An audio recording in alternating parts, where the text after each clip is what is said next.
Hello बच्चों, आज हम पॉलिनोमियल से रिलेटेड कुछ और टर्म्स देखेंगे। आज हम देखेंगे कि एक पॉलिनोमियल को दूसरे पॉलिनोमियल से किस तरह से डिवाइड लगाते हैं। ठीक है, रिमाइंडर थ्योरम पढ़ेंगे। तो रिमाइंडर थ्योरम पढ़ने से पहले हम कुछ बेसिक देख लेते हैं और पॉलिनोमियल का। ठीक है, तो ये कुछ टर्म्स है पॉलिनोमियल से रिलेटेड। देखो, लीनियर पॉलिनोमियल, क्वाड्रेटिक पॉलिनोमियल और क्यूबिक पॉलिनोमियल। ठीक है, ये आपके स्टैंडर्ड में 3 नाम आपको सुनने में आएंगे। ठीक, तो लीनियर पॉलिनोमियल क्या होता है, हमने कल देखा था कि डिग्री ऑफ पॉलिनोमियल है ना, पॉलिनोमियल की डिग्री क्या होती है। ठीक, अब जब अगर किसी पॉलिनोमियल की डिग्री 1 है, ठीक है, तो उसको हम बोलते हैं लीनियर पॉलिनोमियल। ठीक, अगर उसकी डिग्री 2 है तो हम उसको बोलेंगे क्वाड्रेटिक पॉलिनोमियल, और अगर उसकी डिग्री 3 है तो हम उसको बोलेंगे क्यूबिक पॉलिनोमियल। ठीक, अब लीनियर पॉलिनोमियल को हम एक स्टैंडर्ड फॉर्म में किस तरह से लिख सकते हैं, ax प्लस बी, इस टाइप से लिख सकते हैं, है ना। लेकिन कंडीशन क्या होनी चाहिए कि ये जो a है ये क्या नहीं होना चाहिए, 0 नहीं होना चाहिए। क्यों नहीं होना चाहिए, क्योंकि देखो अगर a ही 0 हो गया तो फिर हमारा लीनियर पॉलिनोमियल का कोई मतलब ही नहीं रह जाएगा, क्योंकि हमारी ये जो पॉलिनोमियल ये किस में कन्वर्ट हो जाएगा, सिर्फ b बचेगा यहाँ पर, है ना। और सिर्फ b को हम लीनियर पॉलिनोमियल नहीं बोल सकते, क्यों, क्योंकि उसमें डिग्री 1 नहीं है ना, जो हमारा वेरिएबल होगा उसकी डिग्री 1 नहीं होगी। ठीक, तो इसको हम लीनियर पॉलिनोमियल नहीं बोल सकते।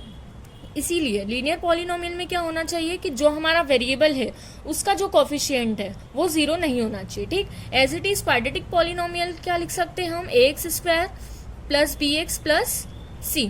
ठीक है, x square plus b x plus c, यहाँ पर भी a 0 के इक्वल नहीं होना चाहिए। और क्यूबिक पॉलिनोमियल मतलब जिसकी डिग्री 3 होगी, मतलब इसमें क्या आ जाएगा, एक्स क्यूब से स्टार्ट हो जाएगा, तो हम इसको ऐसे लिख सकते हैं x cube plus b x square plus c x plus d, और कंडीशन क्या होगी कि a 0 नहीं होना चाहिए। ठीक है, अब ये तो हमने देखा कि डिग्री 1, 2 और 3 है ना, इन पॉलिनोमियल्स को हमने देखा कि इस टाइप से हम इनको लिख सकते हैं। अब हम एक जनरल वे में पॉलिनोमियल को किस तरह से डिनोट करेंगे। देखो, हमारा पॉलिनोमियल x में है ना, तो हम इसको डिनोट करते हैं an x to the power n plus, ये जनरल रिप्रेजेंटेशन होता है पॉलिनोमियल को शो करने का, an x to the power n plus an minus 1 x to the power n minus 1 plus, अब 2 कहाँ तक जाएगा, ये a1x प्लस a0 है ना, इसमें ये x to the power n से स्टार्ट होकर x तक जाएगा।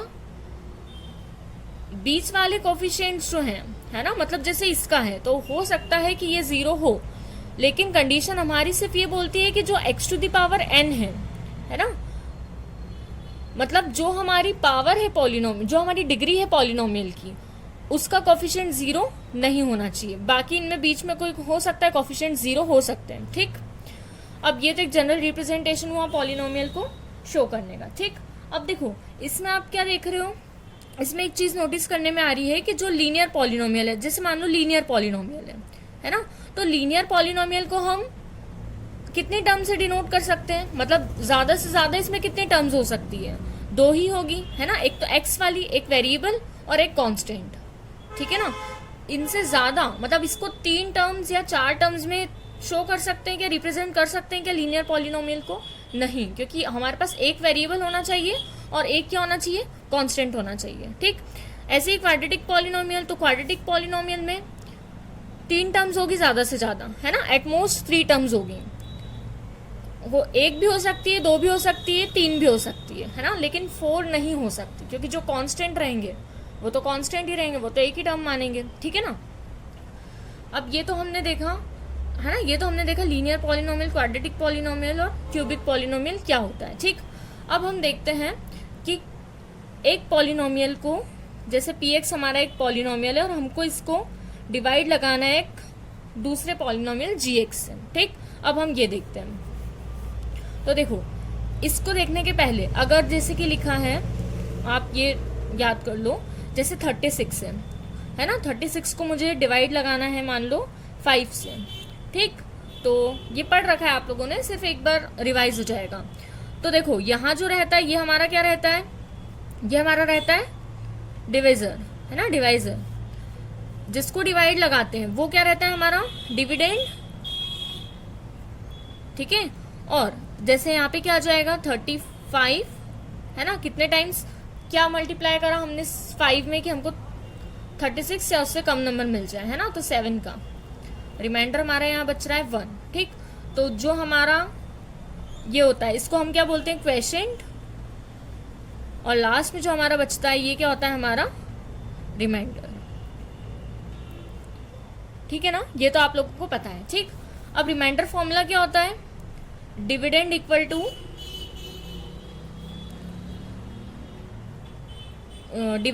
To divisor quotient into divisor या divisor into quotient plus reminder, ठीक है, ये होता है हमारा रिमाइंडर फॉर्मूला, ठीक। अब हम स्टार्ट करते हैं।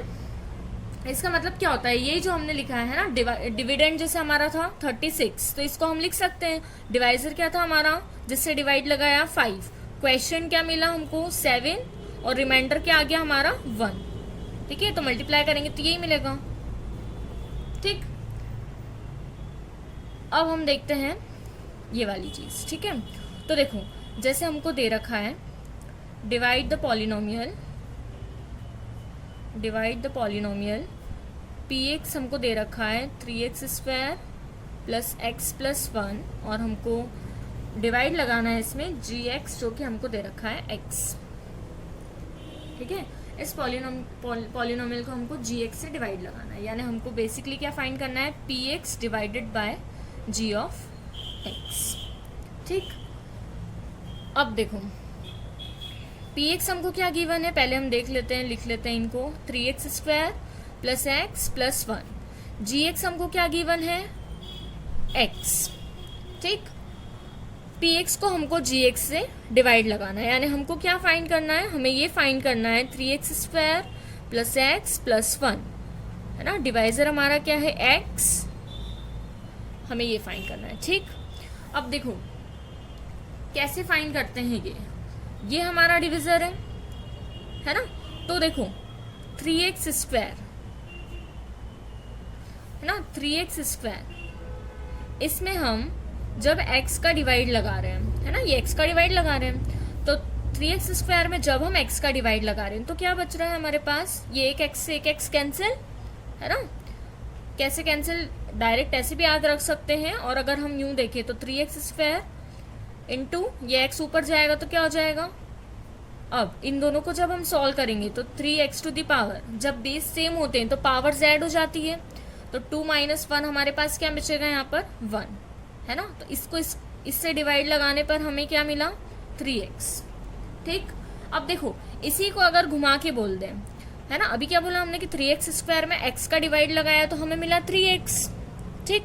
अब अगर इसी बात को हम घुमा के बोल दें तो क्या बोल सकते हैं कि अगर हम 3x में x का मल्टीप्लाई कर दें, है ना, अगर हम 3x में x का मल्टीप्लाई कर दें तो हमको क्या मिल जाएगा 3x², है ना, यही बोलेंगे ना इसको, इस टाइप से भी बोल सकते हैं, मतलब अगर हम इस x में 3x का मल्टीप्लाई कर दें तो हमें ये मिल जाएगा, तो हमने कर दिया 3x का मल्टीप्लाई x में, तो यहाँ पे क्या मिल गया हमको 3x², ठीक। अब साइन चेंज करेंगे, है ना, तो ये तो कैंसिल हो गया, ठीक। अब हमारे पास क्या टर्म बची यहाँ पर x, तो हमने लिया x, ठीक। अब हम इस x में किसका मल्टीप्लाई करें तो हमको ये मिल जाए, जाहिर सी बात है x में हम 1 का मल्टीप्लाई करेंगे तो हमको x ही मिलेगा, ठीक। तो हमने x में 1 का मल्टीप्लाई करा तो हमको मिल गया x, साइन चेंज करा, ये कैंसिल, फिर हमने लिया 1, ठीक। अब देखो अब ये x है और यहाँ पे क्या बच रहा है हमारा 1 बच रहा है ना, तो देखो इसको हम क्या बोल सकते हैं कि ये हमारा क्या था, डिवाइजर था, है ना, ये हमारा क्या था, ये हमारा क्वेश्चन मिल गया हमें, और ये हमारा डिविडेंड, और ये हमारा क्या मिल गया हमें रिमाइंडर, ठीक है। अब देखो बच्चों खास बात क्या है, ये क्यों बताया मैंने आपको, ये वाला फॉर्मूला बताने के लिए, है ना। अब डिविडेंड इक्वल टू क्या लिख सकते हैं हम, divisor into quotient plus remainder, है ना, तो मतलब हम इस पॉलिनोमियल को क्या लिख सकते हैं 3x² प्लस x प्लस 1, इसको हम क्या लिख सकते हैं, इसको हम लिख सकते हैं, अब देखो डिवाइजर क्या था हमारा x, है ना, इनटू क्वेश्चन हमें क्या मिला 3x प्लस 1, है ना, और प्लस रिमाइंडर हमारा क्या था 1, है ना, रिमाइंडर हमें क्या मिला 1 मिला। ठीक, तो ये हमने ये फॉर्मूला देखा। ठीक, अब देखो इसमें इससे रिलेटेड एक अच्छी चीज बताती हूँ आपको। चलो नेक्स्ट एग्जांपल में देखते हैं, है ना। नेक्स्ट एग्जांपल हम लेते हैं, हमको डिवाइड करना है, px दे रखा है हमको 3x square plus x plus 1, x minus 1, और gx हम ले लेते हैं x प्लस 1। ठीक है, हमको px divided by gx find करना है। ठीक, अब देखो बच्चों, px को gx से डिवाइड लगाना है, यानी 3x square plus x minus 1 को डिवाइड लगाना है हमको x प्लस 1 से। ठीक, अब देखो क्या करेंगे, हमको फर्स्ट टर्म को देखना है ना, कि फर्स्ट टर्म में हम किससे मल्टीप्लाई करें तो हमको ये मिल जाए। तो किससे मल्टीप्लाई करें, तो आपको ऐसे समझ नहीं आए तो 3x square divided by x का डिवाइड लगा के देख लो, मतलब जिससे जो भी यहाँ दे रखा उससे डिवाइड लगा के देख लो। ठीक, तो क्या मिलेगा, वही मिलेगा 3x, है ना। तो मतलब हमको x में 3x का मल्टीप्लाई करने से 3x स्क्वायर मिल जाएगा। ठीक, तो हमको मिल गया 3x स्क्वायर यहाँ पर। ठीक, अब 3x का मल्टीप्लाई x में करा तो 3x स्क्वायर मिला, और जब 3x का मल्टीप्लाई 1 में भी करेंगे, क्योंकि अब 1 भी दे रखा है ना। इस वाले एग्जाम्पल में क्या था, इस वाले एग्जाम्पल में हमको सिर्फ x ही दे रखा था, ठीक है ना। अब इस वाले एग्जाम्पल में हमको 1 भी दे रखा है ना, तो 3x का मल्टीप्लाई 1 में भी करेंगे। ठीक, अब 3x का मल्टीप्लाई 1 में करा तो क्या मिल गया हमको 3x, है ना। तो 3x का आ जाएगा इस x के नीचे। ठीक, वही साइन चेंज करे तो ये कैंसिल आउट, क्या बचा हमारा x माइनस 3x। तो x माइनस 3x क्या मिलेगा हमको, माइनस ऑफ 2x। ठीक, साथ ही में यहाँ -1 ले लेते हैं नीचे, है ना। इसमें मैंने ऐसा नहीं करा था क्योंकि जरूरत नहीं थी, मतलब एक ही टर्म दे रखी थी यहाँ पे, है ना। तो हम ये जैसे x था यहाँ पर, है ना, तो इस +1 को लेते तो वही नीचे बच जाता रिमाइंडर, इसलिए मैंने यहाँ नहीं लिखा। अब यहाँ पे क्या है, यहाँ पर हमको जिससे डिवाइड लगाना है पॉलिनोमियल, जिस पॉलिनोमियल से हम डिवाइड लगा रहे हैं उसमें हमको 2 टर्म दे रखी है। ठीक है ना, तो हमने इसको भी ले लिया। अब देखो, अब x में किस चीज का मल्टीप्लाई करें तो हमको -2x मिल जाए, है ना। x में किसका मल्टीप्लाई करे तो -2x मिल जाए, या ऐसा बोल दो कि -2x को x से डिवाइड लगा रहे हैं तो क्या मिल रहा है हमको, x कैंसिल, और क्या मिल रहा है -2, है ना। तो मतलब अगर -2 का मल्टीप्लाई कर दे हम इसमें तो हमको यहाँ मिल जाएगा -2x मिलेगा ही। -2 इंटू एक्स करोगे तो -2x ही मिलेगा, है ना। अब -2 का मल्टीप्लाई 1 में करा हमने, है ना, -2 इंटू +1 तो क्या मिलेगा -2, यही मिलेगा ना। ठीक है, अब साइन चेंज हो जाएगा तो ये प्लस ये भी प्लस, ये कैंसिल, यहाँ पे क्या मिल जाएगा हमको +2 -1 यानी कि +1, यही मिलेगा ना। ये हमारा क्या होता है, डिवाइजर।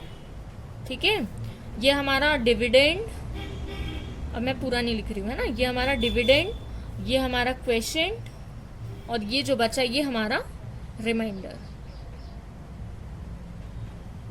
ठीक है, अब देखो ये आया हमारा रिमाइंडर, है ना। अब अगर मैं आपको ये एक चीज बताऊं, देखो इसको ध्यान में रखना है ना। देखो हमारे ये वाला पॉलिनोमियल क्या था, x+1, है ना। ये पॉलिनोमियल क्या था हमारा, x+1। अगर मैं इस पॉलिनोमियल का 0 देखूं, है ना, जीरोस होते हैं ना, तो अगर हम इसका 0 देखें तो क्या मिलेगा हमको, 0 से यानी -1, है ना, इसका 0 यही होगा। अब देखो अगर इस -1, है ना, अगर इस -1 को मैं इस px पॉलिनोमियल में रख दूं, यानी मैं क्या करूं, x की जगह इस पॉलिनोमियल में x को किससे रिप्लेस कर दूं, -1 से। क्या करा मैंने, जिस पॉलिनोमियल से डिवाइड लगाना है ना, जिस पॉलिनोमियल से डिवाइड लगाना है, अगर हमको सिर्फ रिमाइंडर फाइंड करना है ना, अगर हमको क्वेश्चन में ऐसा दे रखा है कि ये हमारा एक पॉलिनोमियल है और इस पॉलिनोमियल को इस पॉलिनोमियल से डिवाइड लगा रहे हम, तो रिमाइंडर क्या आएगा। तो देखो डायरेक्ट हम कैसे पता कर सकते हैं, ये जो हमारा पॉलिनोमियल है जिससे हमें डिवाइड लगाना है ना, उसका हम 0 निकाल लेंगे कि इसका 0 क्या है। ठीक, और इसको हम इस पॉलिनोमियल में रख देंगे।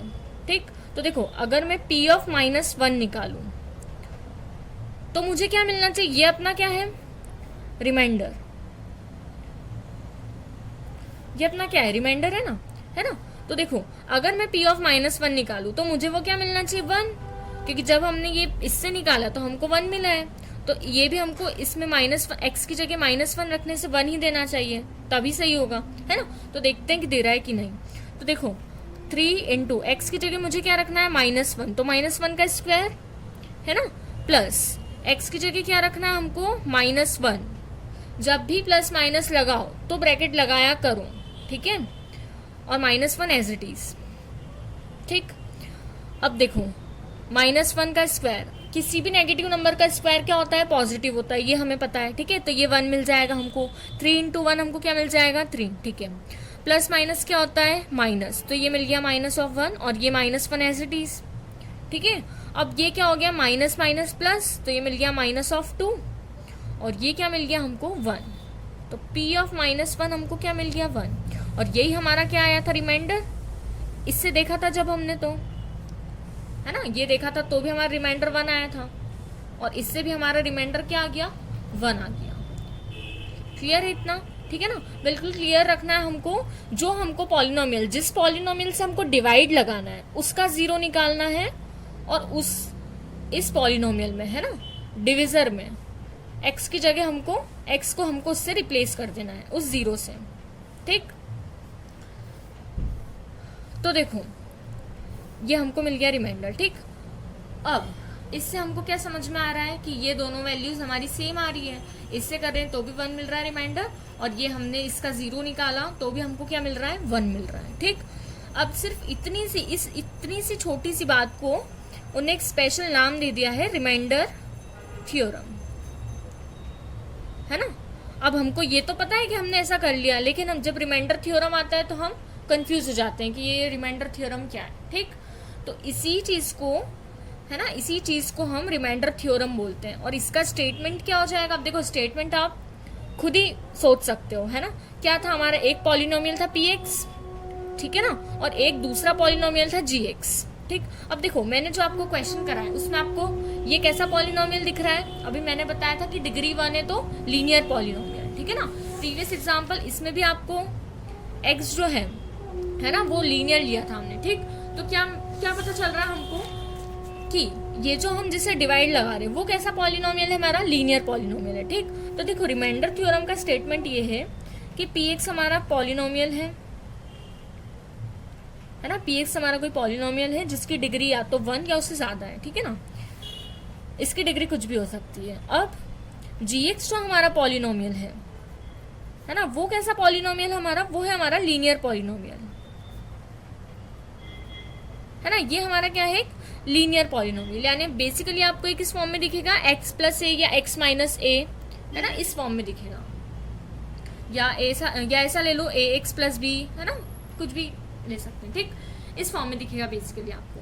तो रिमाइंडर थ्योरम बोलती है कि अगर ये px पॉलिनोमियल है और gx एक लीनियर पॉलिनोमियल है, और हम अगर px को, है ना, डिवाइड लगा रहे हैं हम gx से,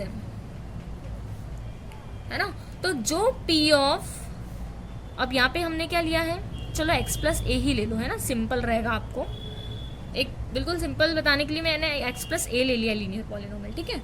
तो देखो ये बोलता है कि जो हमारा ये होता है ना, अगर हम इसकी वैल्यू निकाले p ऑफ -a की, तो इसको हम रिमाइंडर बोलेंगे, है ना। थोड़ा कंफ्यूज हो गए होंगे आप लोग। रिमाइंडर थ्योरम बोल रही है कि px हमारा पॉलिनोमियल है, gx हमारा लीनियर पॉलिनोमियल है, ठीक है। तो हम px को gx से डिवाइड लगा रहे हैं, तो जो हमारा ये p ऑफ -a, ये इसको अगर और सिंपल लेना है आपको तो आप इसको x माइनस a भी ले सकते हो, इसको x माइनस a भी ले सकते हो, ठीक है ना। तो यहाँ पे x माइनस a, अब इसका 0, ये a उधर जाएगा तो पॉजिटिव हो जाएगा, इसका 0 हमको क्या मिल जाएगा, p ऑफ a, ऐसा ले लो आप, या तो जैसा आपको ठीक लगे, ठीक। कॉन्सेप्ट बिल्कुल क्लियर रखना है, बाकी ये लैंग्वेज में हम हमारे समझने के लिए कैसा भी ले सकते हैं, तो x माइनस a ले लो, x प्लस a ले लो, ठीक है ना। तो ये हमारा रिमाइंडर होता है, ये बोलती है रिमाइंडर थ्योरम, जो हमने ये देख लिया कि हाँ भैया ये हमारा रिमाइंडर होता है, ठीक। अब मैंने आपको ये रिमाइंडर थ्योरम की लैंग्वेज एकदम मतलब सिंपल से लिख के बता दी है ना, मैंने ऐसे बुक की लैंग्वेज पूरी लिख के आपको क्लियर नहीं करा है, वो तो आप देख ही लेंगे, है ना, कि रिमाइंडर थ्योरम क्या होती है, इसका स्टेटमेंट देख लेना। क्वेश्चन तो बिल्कुल इजी ही बनते हैं इस पे, इस टाइप से, ठीक है ना। हमको एक पॉलिनोमियल दे देंगे, दूसरा पॉलिनोमियल दे देंगे जिससे हमें डिवाइड लगाना है, और हमको डायरेक्ट पूछ लेंगे कि रिमाइंडर क्या आएगा, ठीक। तो हमको इस टाइप से रिमाइंडर पता करना है, ठीक। अब कभी कभी क्या होता है कि ये प्रोसेस जो है ये बहुत लंबी चली जाती है। जैसे ये तो हमारा छोटा पॉलिनोमियल था, कम डिग्री थी, इसकी 2 ही डिग्री थी, ठीक है ना। कभी कभी क्या होता है पॉलिनोमियल्स बड़ी डिग्री के होते हैं, हाई डिग्रीज के होते हैं, तो फिर हमको ये प्रोसेस दिक्कत देती है। तो इसीलिए रिमाइंडर थ्योरम बनाइए, ताकि हम को अगर रिमाइंडर निकालना है तो हम इस प्रोसेस से रिमाइंडर निकाल लें, ठीक है। ओके, तो आज हमने देखा कि रिमाइंडर थ्योरम क्या होती है, ठीक।